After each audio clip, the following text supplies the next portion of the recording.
మేము ఫేస్ చేయగలం, మాకు చేతగా కాదు, చేతకాని దద్దములో కాదు.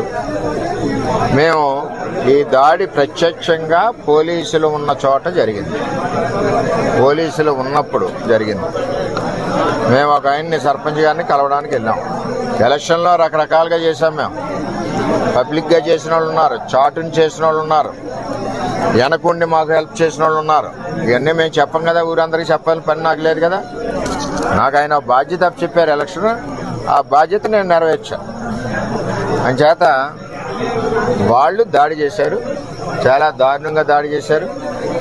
అందులో మా కారులో మండల పార్టీ ప్రెసిడెంట్ గారు ఉన్నారు, ఎక్స్ జెడ్పీటీసీ ప్రసాద్ గారు ఉన్నారు, ఇంకో ఎక్స్ జెడ్పీటీసీ బర్లప్పారావు ఉన్నారు, ఇంకో ఆయన ఎక్స్ ప్రెసిడెంట్ నాగు ఉన్నారు, ఇంకో ఆయన పార్టీ ప్రెసిడెంట్ శివ ఉన్నాడు.